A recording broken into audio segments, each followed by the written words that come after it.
Queridos, qual mesmo é o nome da... Você está na conferência Origem, mas qual é o tema desse ano? Alguém lembra? Rapaz, mas vocês estão ligados, hein? O único Deus e o único caminho. Mas eu quero abrir essa noite compartilhando com você também uma única história. Eu quero convidar você a abrir sua Bíblia comigo em Salmo 139, versículo 16. Salmo 139, versículo 16. Salmo 139, versículo 16. Eu quero falar de um único, de uma única história. Você é único. Amém? Você é único. Salmo 139, versículo 16, diz assim, ó: os teus olhos me viram, ainda sem forma, e no teu livro foram escritos todos os meus dias, cada um deles escrito e determinado, quando nem um deles ainda havia. Amém? Você tem uma história, Deus tem uma história escrita a seu respeito. Ele tem uma história que Ele escreveu para você e para mais ninguém. E deixa eu me apresentar aqui rapidinho. Para os que não me conhecem, você não está perdendo muita coisa, né? Mas como o pastor Rafa me apresentou aqui, eu sou o Nelson. Sou pastor. Esse ano celebrei 26 anos de ministério pastoral. Também 26 anos de casado com a Ângela. E trabalho com famílias nesses últimos 26 anos da minha vida. Porém, hoje é muito especial estar aqui com vocês numa conferência de jovens e adolescentes, porque o meu ministério começou com adolescentes. Eu comecei a trabalhar com adolescentes em 1991. Estou velho. Quem aqui não era nascido em 1991? Uau, tio Nelson, muito prazer. Cara, em 1991 eu também era um adolescente, mas comecei a liderar mais ou menos 50 adolescentes na Igreja do Nazareno, que fica na praia de Itapuã, lá em Vila Velha, no Espírito Santo. Esse ano eu tive a alegria de voltar na Igreja do Nazareno e poder pregar nos 40 anos da história da Igreja do Nazareno, lá no meu estado, no Espírito Santo. E nesses anos todos trabalhando com adolescentes e jovens, tem uma temática, galera, que não mudou. E eu quero abrir essa conferência tocando nesse pilar, porque mesmo que tenha passado aí, sou ruim de cálculo, mas mais de 30 anos trabalhando com adolescentes e jovens, cara, tem uma coisa que, olha, as gerações mudaram, a abordagem mudou. Cara, eu sou do tempo dos seus pais, então provavelmente quando o seu pai e a sua mãe eram adolescentes, né, as coisas mudaram demais. Então hoje eu sei que hoje você tem Spotify, você hoje tem rede social, você tem um smartphone. Seus pais não tinham nada disso, né? Seus pais não tinham internet.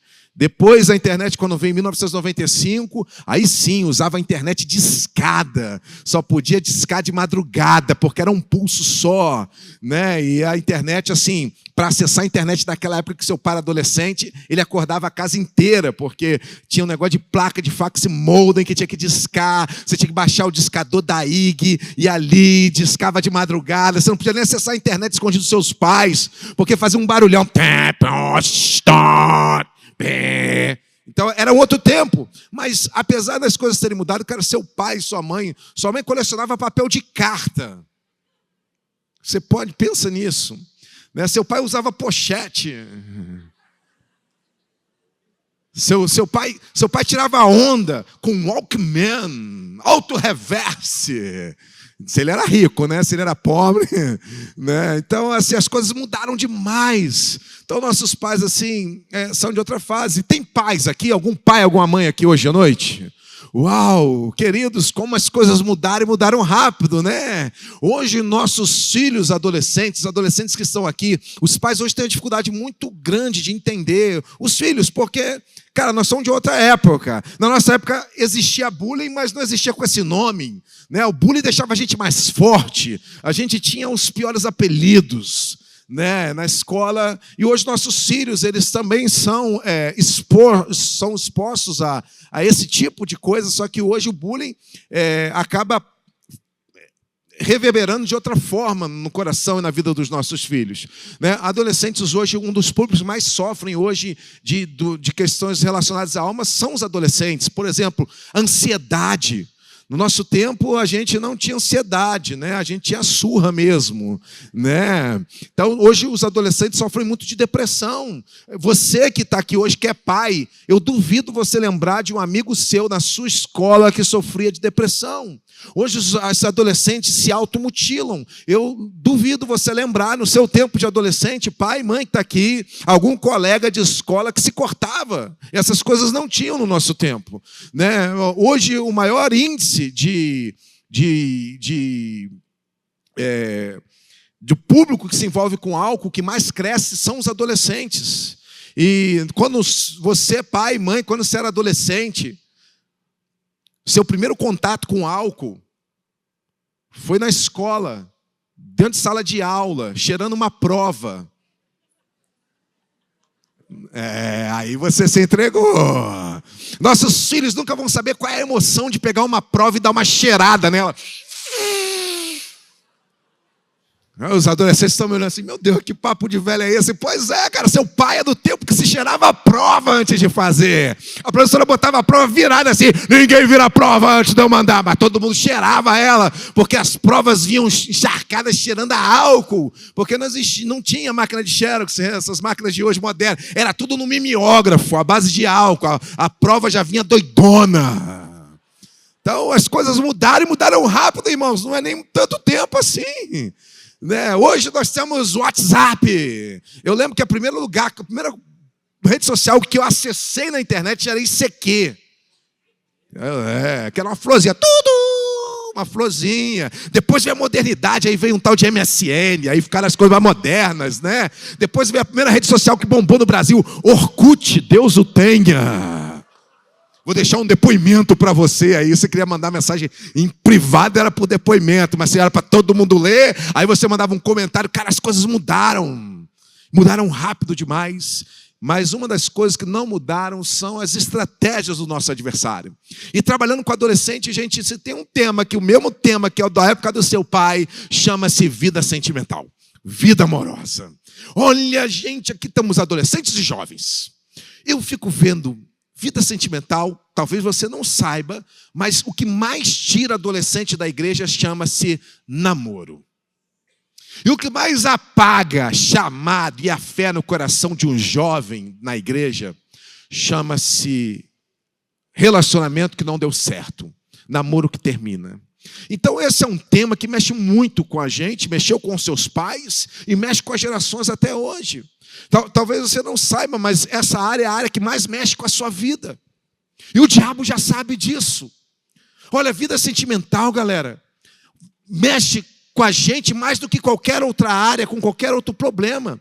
Você pode passar problema dentro de casa, você pode passar problema no seu trabalho, pode passar problema de falta de trabalho, você pode passar problema de saúde, problema financeiro, você pode passar problema em qualquer área da sua vida, que nem sempre quando você passa por um problema nessa área, essa área interfere nas outras. Mas quando um jovem, quando uma moça, quando um rapaz, quando um adolescente passa por uma decepção amorosa, é impressionante como essa área mexe com todas as outras áreas da sua vida. Quando você passa por uma decepção amorosa, por exemplo, você fica mal em casa. Quando você passa uma decepção amorosa, você fica mal com os amigos, você fica mal na igreja. Você fica mal até com Deus. O diabo já sabe disso. E é por isso que ele investe tanto nessa área da sua vida. E por que eu estou falando sobre isso? Porque nesses mais de 30 anos trabalhando com adolescente, uma das coisas que é muito evidente, seja na época dos seus pais, dos seus avós, ou no seu tempo, você hoje que está aqui, que tem menos de 18 anos e está nessa fase da sua vida, a estratégia do diabo não mudou, continua a mesma. E olha, pensa num povo, aqui não, no Alcance Curitiba, mas pensa num povo que sofre por amor. Chama-se adolescente. Gente, adolescente sonha. Ai, eu estou apaixonado. Jovem não sofre por amor. Quem aqui tem mais de 18 anos? Levante a mão quem tem mais de 18 anos. Aí, você que tem mais de 18 anos, você não sofre por amor. É tudo sofrido já. Não tem mais espaço para sofrer. Olha, as pessoas falam assim, dizem que amor é uma questão de química. Para alguns aqui é questão de matemática, que é cada problema que te aparece, não é verdade? E eu fico vendo que independente da idade, pastores, como que a galera quebra a cara nessa área. Tem uns aqui, que eu não vou apontar o dedo não, mas tem uns aqui que já quebraram tanta cara, que você não tem uma face, você tem um mosaico. Só está o caco. E essa área é assim, mexe demais com a gente, bagunça demais com a gente. E tem coisas que ninguém ensina para a gente, que a gente não aprende na escola, que os nossos pais não nos ensinam. Existem lições dolorosas, principalmente no que diz respeito à nossa vida sentimental. Ninguém ensina para a gente.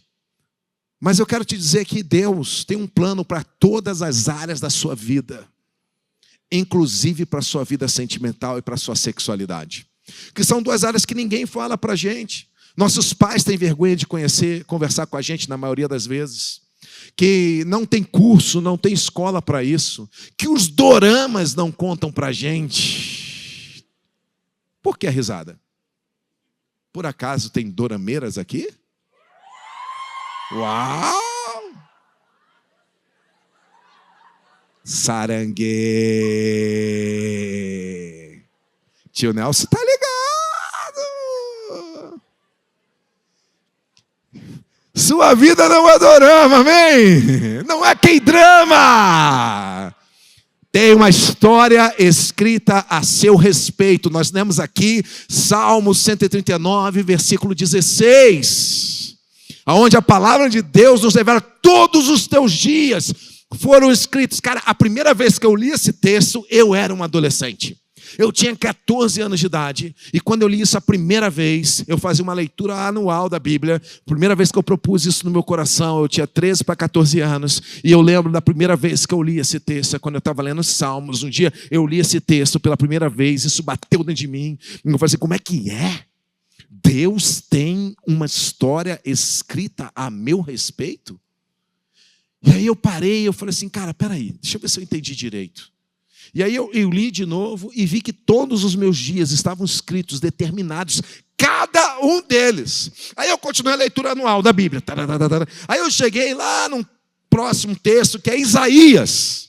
Aí quando eu cheguei lá em Isaías, capítulo 55, na minha leitura anual, eu estava lendo a Bíblia mesmo, de capa a capa. E aí quando eu cheguei lá em Isaías, capítulo 55, aí eu cheguei lá no versículo 8, estava escrito assim, ó. Isaías 55, 8. Porque os meus planos não são os vossos planos, nem os meus caminhos são os vossos caminhos, diz o Senhor. Porque assim como os céus são mais altos do que a terra, assim os meus planos, os meus caminhos, são mais altos do que os vossos caminhos, que os vossos planos, diz o Senhor.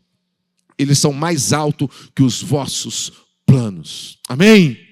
Quando eu cheguei aqui, eu falei, peraí, Deus tem um plano para mim. Mas aqui o profeta começa a dizer então que, peraí, aqui Deus separa as coisas. Apesar de Deus ter um plano para mim, é possível que eu possa seguir os meus caminhos, eu posso seguir os meus planos. E aqui eu entendi que apesar de Deus ter determinado todos os dias, cada um deles para mim, a origem de tudo era isso. Mas aí o profeta lá na frente revela algo. Existem os planos de Deus e existem os meus planos. Então, apesar de Deus ter uma história linda a meu respeito, Ele não vai me obrigar a viver a história que Ele escreveu para mim. Apesar de Deus ter uma história sobre mim, Ele não vai me obrigar a fazer a sua vontade. Olha, galera, eu tenho 2 filhas. Agora, nesse momento, elas já são adolescentes também. Eu lembro que uma delas, Ana Carolina tem 17 anos. E eu lembro quando a Ana Carolina tinha 5 aninhos. A gente estava começando o movimento Escolhi Esperar na internet, era 2011 mais ou menos. E aí a gente tinha umas pulseirinhas, pastores, de silicone, eu escolhi esperar. E aí a minha filha de 5 aninhos naquela época chegou para mim e falou assim, pai, aqui ó, com que eu vou para a escola hoje, ó, com a pulseirinha do Escolhi Esperar. Eu fiquei todo orgulhoso, né? Eu falei, ai filha, que linda, e você escolheu esperar? Ela falou, eu não. Eu falei, misericórdia, filha. Mas eu achei bonitinho também, igual você. Mas filha, por que você não escolheu esperar? Ela olhou para mim e falou assim, eu odeio esperar, pai. Aí eu, Faz sentido. Eu falei, filha, eu também não gosto de esperar. Mas é o seguinte, gente, em resumo, por causa do tempo, eu preguei para minha filha 1 hora, explicando para ela o que era escolher esperar, por que esperar, para que esperar, porque... Bom, depois de 1 hora pregando para ela, eu fui fazer um apelo. Eu falei, e agora, filha? Agora você escolheu esperar? Ela olhou para mim e disse, eu não. Você está rindo, né, sua filha? Gente, me deu um pavor, me deu um desespero. Eu, como um pai, eu falei, Deus do céu, minha filha não vai esperar. O que adianta eu ensinar para o Brasil inteiro esperar e minha filha não vai esperar? Eu falei, cara, que vergonha. Eu falei, Deus, tem alguma coisa. Gente, bateu um desespero. E tem uma tia na internet, e fez muito sucesso na televisão, que ela tinha um programa de televisão chamado Super Nani. E eu deixei minha unção de pastor e eu fui para a unção da Super Nani. E a Super Nani ensina que toda vez que você quiser falar com a criança, você nunca deve falar de cima para baixo, mas você deve se colocar na altura dela. Gente, foi o que eu fiz. No desespero, eu me abaixei e eu me ajoelhei. Falei, filha do céu, misericórdia, filha. Você não vai esperar. Eu falei, eu não. Eu falei, misericórdia, por que não, minha filha? Eu falei assim, Deus me livre, eu não quero homem. Eu falei, está piorando, meu Deus. Eu falei, filha, esquece esse negócio de esperar. Isso não é nem tão importante assim, mas arruma um homem, pelo amor de Deus, filha. Eu falei, mas eu fiquei preocupado, né? Eu falei, gente, por que ela tem assim? Por que ela não quer um homem? Será que ela sofreu um abuso? Eu fiquei preocupado. E eu falei assim, filha, deixa eu te perguntar uma coisa. Por que você não quer um homem? Eu falei assim, Deus me livre, eu não vou me casar. Eu falei, misericórdia. Eu falei, por que minha filha não quer casar? E eu logo pensei, sabe no quê? Eu falei assim, será que quando ela olha para o marido da mãe dela, ela fala assim, para que casar com um troço igual ao da minha mãe? Só que quem é o marido da mãe dela? Esse cara sou eu? Me deu um desespero. Eu falei, o meu casamento não reflete a glória de Deus. E eu sou um mau exemplo dentro da minha própria casa. E a criança é muito sincera por causa da inocência. E eu queria a resposta de verdade, mas o meu coração, eu já estava chorando por dentro. Mas por fora eu estava firme. Aí eu fiz a última pergunta. Eu falei, filha do céu, eu estava já com medo da resposta. Eu falei, filha, por que você não quer casar? Ela falou, pai, para quê? Eu quero ser sua para sempre. Gente, eu chorei. Eu beijei a minha filha. Ela falou, pai, por que você está chorando? Eu falei, filha, nem a sua mãe me falou algo tão bonito. Mas, meu Deus, olha que ela já teve chance, hein, Ana Carolina? Beijei. Mas eu falei, filha, lindo, amei, mas você só tem 5 anos. Daqui a 10 anos, a gente volta a conversar sobre isso. Nem precisou de 10 anos. Quando ela entrou na adolescência, um dia ela me procurou e, pai, você lembra aquele dia que a gente conversou? Eu falei que queria ser sua para sempre. Eu falei, Satanás, eu te repreendo, em nome de Jesus. Não, brincadeira. Eu falei, aí já começou a me dar o mesmo frio na barriga. Agora ela tinha 13 anos. Eu falei, quer ver? Vai falar que está apaixonada. Então, pai, se um dia... Eu falei, lá na faculdade. Eu falei, não, depois da faculdade. Pai, não, se um dia eu encontrar um homem de Deus, eu falei, filha, não se turbe o vosso coração. Credes em Deus e também em mim. Jesus voltará antes disso. Gente, eu estou trabalhando muito, é por Ele, para Ele, que eu estou doando a minha vida, que eu estou gastando a minha vida. Você não vai passar por essa tormenta, filha. Né? Mas brincadeiras à parte. Por que eu estou trazendo a história da minha filha? Porque assim, eu amo a Ana Carolina. Eu quero o melhor para a Ana Carolina. Os pais que estão aqui, papai e mamãe, nós queremos o melhor para os nossos filhos. Nós vivemos para eles. Está certo que a gente dá nossas mancadas, a gente às vezes ama do nosso jeito, que eles não entendem muito o nosso jeito de amá-los. Alguns dos nossos filhos não se sentem amados, mas cada um oferece aquilo que recebeu. Cada um caminha na luz que teve, cada um oferece o que tem. Mas nós queremos o melhor para os nossos filhos. Mas, filhos, vocês que estão aqui hoje, você que é um adolescente, jovem, você que ainda não casou. Eu amo minhas filhas. Eu quero o melhor para as minhas filhas. Mas eu não posso obrigar as minhas filhas a fazer a minha vontade.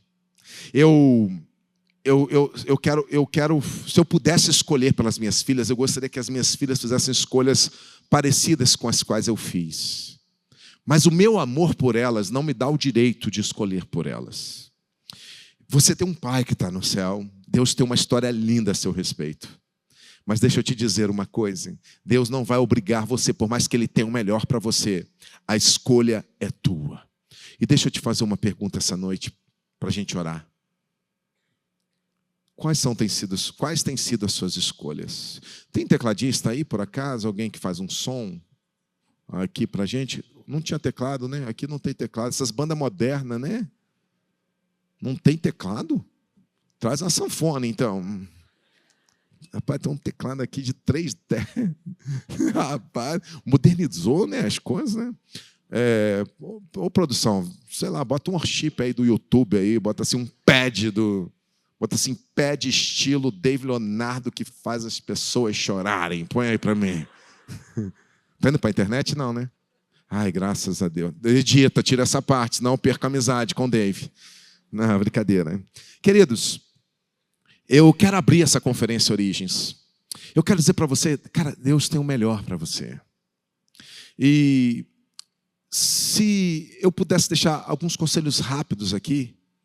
Primeiro, Deus tem um plano para todas as áreas da sua vida. Isso inclui suas emoções, isso inclui sua vida sentimental. Sim, Deus está interessado, sim, em quem você vai abrir o seu coração. Sabe por que eu estou falando isso? Eu estou vendo muitas meninas aqui nessa noite, muitas mulheres. E eu tenho visto hoje uma geração de mulheres que tem sofrido tanto. Nada tem marcado mais essa geração do que alguém que passa pela nossa vida e marca ela. Deixa eu te falar uma coisa. De tudo que você deve guardar, guarda o seu coração. Porque dele procede todas as fontes da sua vida, todas as saídas da vida. E, galera, coração não é panfleto de rua, para você entregar na mão da primeira pessoa que passa no seu caminho. As pessoas que passam pela nossa vida, elas não nos deixam sós. Elas deixam marcas de si, elas levam embora um pedaço de nós. Então, Deus não nos fez para termos vários amores. Quem tem vários amores, jamais teve nenhum. E esse não é o plano de Deus para nós. Quando nós estamos nessa fase da adolescência, é natural a gente se interessar por uma pessoa, a gente gostar de alguém. Existe um estudo que comprova que 99% dos seres humanos vão se apaixonar pelo menos uma vez na vida. E 1% não vão se apaixonar porque morreram antes de chegar na adolescência. Então, assim, é natural que a gente se apaixone. E nessa fase da adolescência, quando nós começamos a produzir hormônios que nós estamos entrando, nos preparando, o nosso corpo está se preparando para a vida adulta.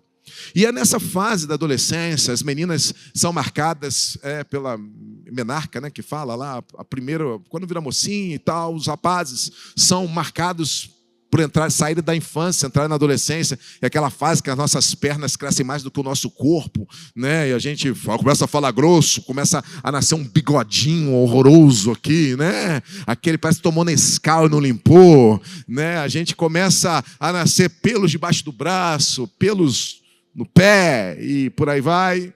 Bom, cara, nós estamos transicionando da infância para a vida adulta e é natural nessa fase da nossa vida, é natural a gente se relacionar. O que não é natural é a gente, ao invés de ser um vaso de honra para o Senhor, nos tornarmos um copo descartável na mão de alguém.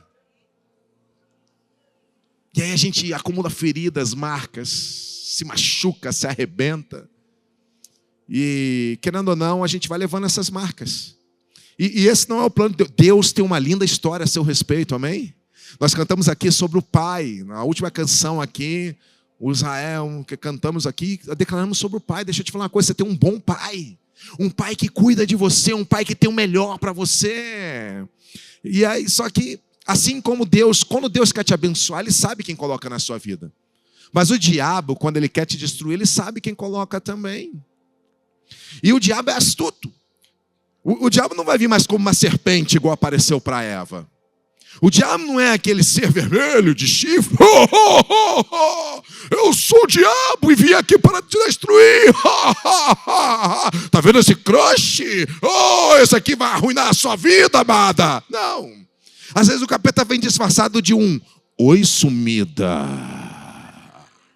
que aparece de madrugada no seu WhatsApp. Ele mudou só as estratégias, mas a investida continua a mesma. Deus tem uma história linda para você, eu oro. Eu oro para que essa conferência starte dentro de você um novo ciclo, uma nova estação. Eu estou vendo aqui vários rostos, eu nunca vi uma galera tão linda. Você traz um sorriso lindo no seu rosto, mas só o Senhor sabe as marcas que já traz no seu coração. Às vezes as pessoas falam, nossa, mas você é tão nova para dizer que você sofreu tanto, só você sabe das dores que você enfrenta, dos dilemas que você carrega e das marcas que esse coraçãozinho já tem. Dói, machuca, fere. As pessoas vão marcando a gente, não estou falando só sobre namoro, não. Às vezes nosso pai, a nossa mãe, um tio, uma prima, alguém que passou pela nossa vida, uma decepção que a gente tem, a gente vai acumulando essas feridas. E às vezes vai ofuscando o nosso olhar e a gente não consegue enxergar o que Deus tem para nós. Mas a origem de tudo tem uma história, tudo tem um começo. Existem 2 grandes dias na sua vida. O primeiro é o dia que você nasce de novo em Cristo Jesus. E o segundo dia mais importante da sua vida é quando você entende por que você nasceu de novo. Quando você entende o seu propósito, quando você entende quem você é e para que você veio. Eu fico vendo muitos jovens, sabe, Israel, às vezes assim, querendo encontrar o amor da sua vida, não acha nem a ponta do durex. Às vezes os jovens assim, hoje tudo muito sem foco, sabe? Quer encontrar o amor da vida, quer não sei o quê. Mas aí não tem foco. Até o mosquito da dengue tem foco. E às vezes a galera, porque a gente vai ficando perdido, é tanta oferta, é tanta coisa no nosso caminho. Mas eu quero abrir essa conferência, porque eu sei que Deus vai abrir um novo ciclo, uma nova estação, um novo tempo. Eu não sei qual é a sua história, eu não sei como você chegou até aqui, mas eu tenho certeza da história que Ele tem a seu respeito. E assim como Ele mudou a minha sorte, assim como Ele mudou a minha história, eu sou o improvável, gente. Eu não.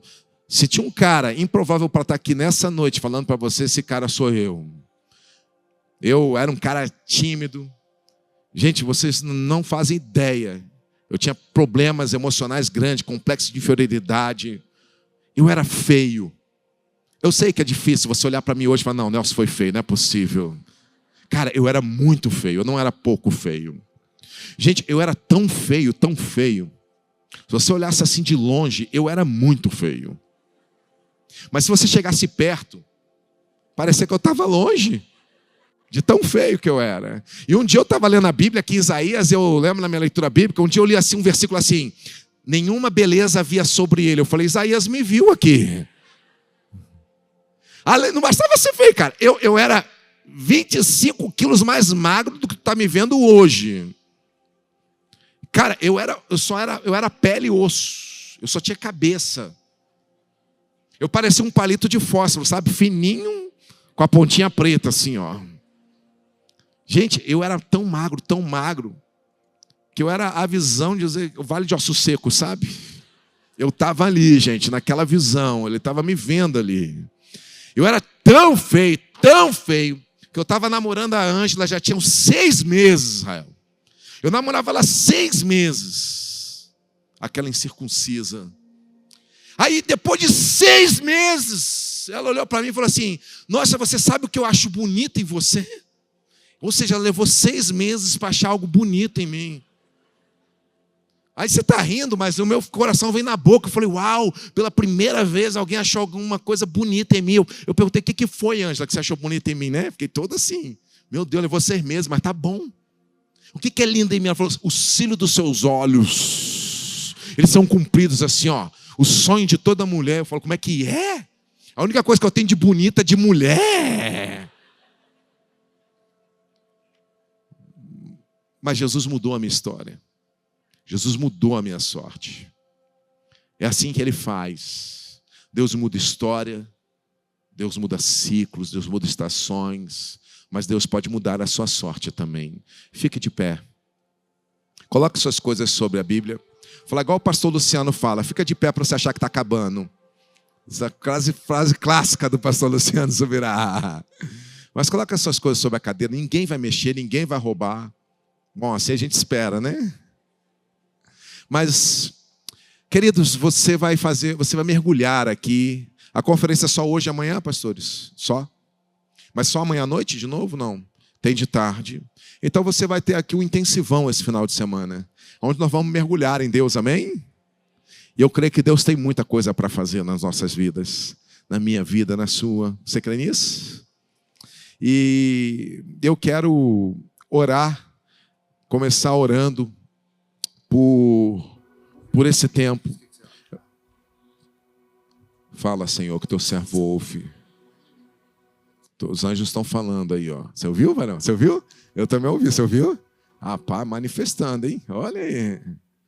Bom, queridos, eu quero orar nessa noite. Eu não sei qual é a sua história. Qual a história que te trouxe até aqui? Mas uma coisa eu sei. Essa pode ser mais uma conferência na sua vida, ou essa pode ser a conferência da sua vida.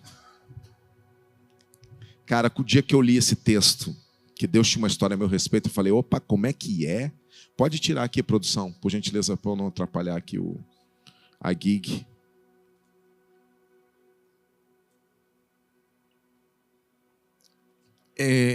O dia que eu li isso aqui a primeira vez, e aí é o que a gente vai orar agora à noite, eu falei assim, como é que é? Deus tem uma história a meu respeito. Sabe o que eu fiz? Eu me lembro aquela noite, eu era um adolescente de 13, 14 anos de idade, e você sabe, né, que lei da física, dois corpos não ocupam o mesmo, duas mãos não escrevem na mesma linha. Então, quando eu li Isaías, eu vi que eu li Salmo, Deus tinha uma história sobre mim. Mas quando eu li Isaías, eu vi Isaías falando que Deus dizia que Ele tinha os planos dele e eu tinha os meus. E naquele dia eu falei assim, cara, como é que é? Deus tem uma história a meu respeito, mas quem garante que a história que eu estou vivendo é a mesma que Deus escreveu para mim? Então eu peguei a caneta da história da minha vida, galera, e troquei de mãos. E eu falei, cara, Deus, eu posso fazer do meu jeito, mas eu escolho a vontade do Senhor. Eu escolho viver a história que o Senhor escreveu para mim. E foi num congresso de adolescentes que eu fiz uma das orações de riscos da minha vida, que mudou a minha vida para sempre. Onde eu troquei a caneta de mão, eu troquei de mão. Eu falei, Deus, escreve a minha história, Deus. Galera, e eu finalizo para a gente orar agora e gastar alguns minutos aqui adorando a Jesus.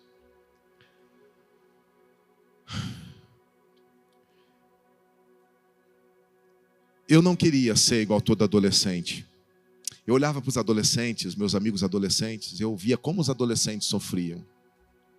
Se você está aqui, você é um adolescente, se você é um jovem. Quando você olha para a galera ao seu redor, e eu não estou falando da galera aqui, eu estou falando da galera que você convive. Eu te pergunto, você quer sofrer igual todo adolescente sofre? Você quer viver igual todo jovem sofre? E eu comecei a orar, eu falei, Deus, eu não quero sofrer igual todo mundo sofre. Eu não quero me machucar igual todo mundo se machuca. Eu não quero me arrebentar igual todo mundo se arrebenta. É possível, Deus? E foi num congresso como esse de adolescentes que o Espírito Santo revelou algo que mudou a minha vida para sempre. E eu entendi. E Jesus me mostrou algo poderoso e disse: olha, Júnior, se você não quer sofrer igual todo adolescente sofre, você vai ter que parar de viver igual todo adolescente vive. Porque se você continuar fazendo o que todo adolescente faz, você vai se arrebentar igual todo adolescente se arrebenta. Então, galera, não é uma questão de pode ou não pode, é uma questão de inteligência. Não é uma questão de, eu faço o que a igreja manda, não é uma questão de religião, não é sobre obedecer pastores, é sobre a história que Deus tem para você e a história que você vai viver. Eu te pergunto, o que você quer para a sua vida? Ele mudou a minha história. E essa conferência é para mudar a sua.